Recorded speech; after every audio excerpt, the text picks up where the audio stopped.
Little Angelic Spoons, welcome back to Badgerworks. Today, yes, we're doing wheels again. But if you remember in the last video, we changed the wheel on my son's car using the tools that came with the car.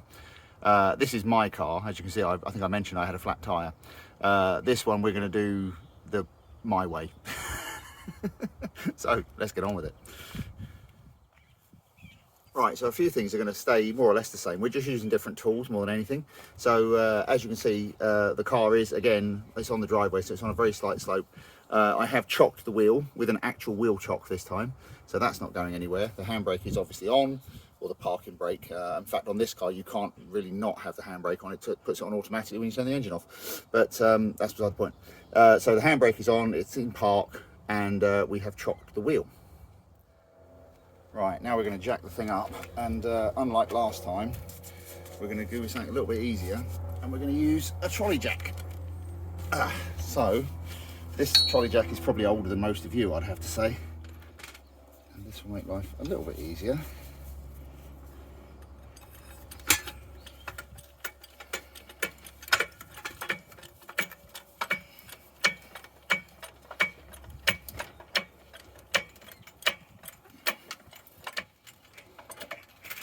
Right, that's off the ground, so now we can take the wheel off. Right, now we've got the car up, first thing we need to do is crack the wheel nuts. So for that I'm going to use a knuckle bar because it's a lot easier than using that soppy little thing that comes with it. We'll do the locking wheel nut first. That's that one.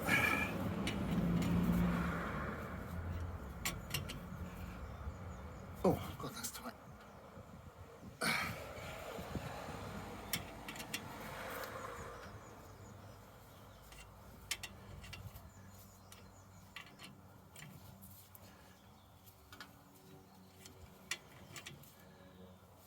There we go. Now, to get the wheel nuts off, nut runner or impact driver. It's not a DAC.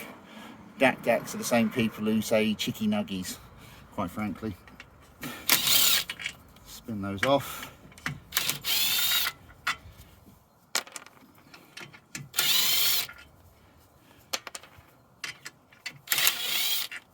Now, it's not advisable to use an impact gun on a locking wheel nut, but this has already been broken loose, so we just do it very gently, and that'll come off like that, you see. And then we take the wheel off. There we go. Now, the keen-eyed among you will remember when we did this with my son's car, I mentioned putting copper grease on the wheels, and this is a perfect example because this car does not have it, because I've never had the wheels off of this car before. So we have this is copper slip, but any NTC's compound will do, and you see there's a bit of rust around. And I can actually feel that there's a bit of a ridge there. So take a little wire brush and just clean that off. We only just got to clean the worst of it off, that's all. Like that. You can also go over the wheel nuts as well. Just make sure there's no dirt in the threads or anything. Like that. Then we take our copper grease. You don't need a lot, you really don't need a lot. So we just put a little bit like that and just smear that around. And it literally just takes that much. It really doesn't need a lot. You don't need to slop it on.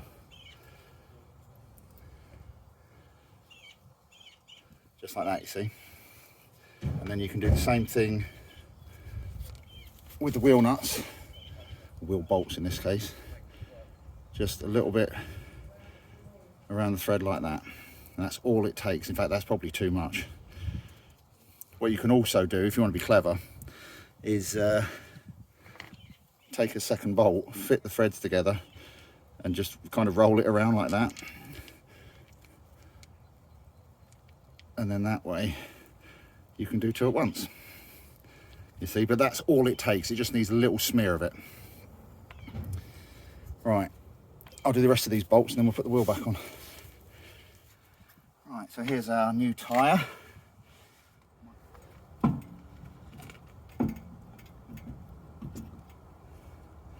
Right, get that lined up.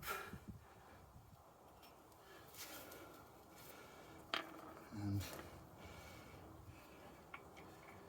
pop in a wheel nut, or a bolt as the case may be. Like that. Always start it by hand, never start them with a gun.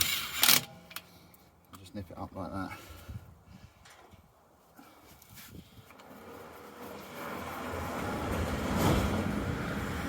And as I say, always start them by hand, because it's very, very easy to cross thread these if you're not careful, and if you do, the wheel will come off.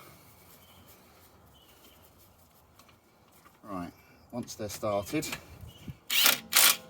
just give them a quick with that.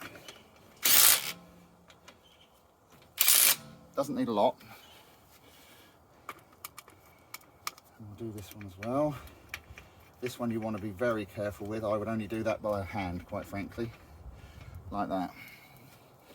And then the next thing you want to do, let it down a touch so the wheel's touching the floor, and then torque the wheels.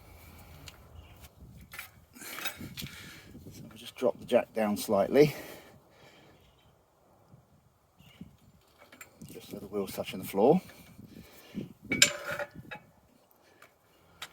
Right, so we've got our torque wrench again. I'll try and do this in front of the camera this time. We want 90 foot-pounds. So that is currently on 0.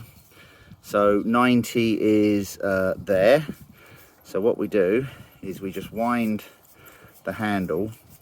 A lot of them nowadays are digital. This one is probably older than most of you, but it still works. It's snap-on, as you can see.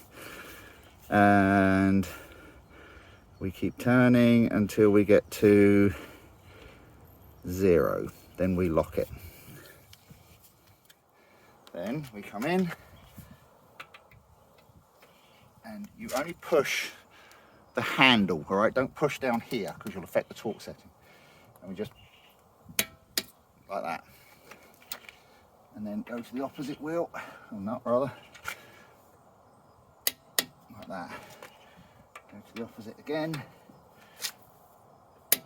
There.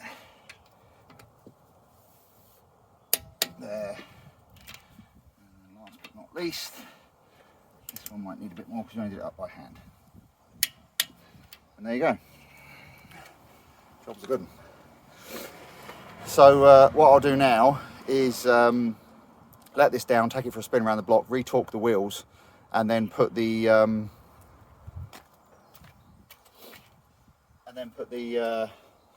wheel nut caps back on. But that's how you change a wheel using stuff that isn't from the Dark Ages. So there you go. I just thought this might be of interest to a few of you. Hopefully you've enjoyed it. As ever, I'd like to thank my top tier patrons, Howard, Amy, Chris and Hawaii Clive, for their continued support. And I will see you all in the next video. Thanks very much for watching. Cheers. Bye.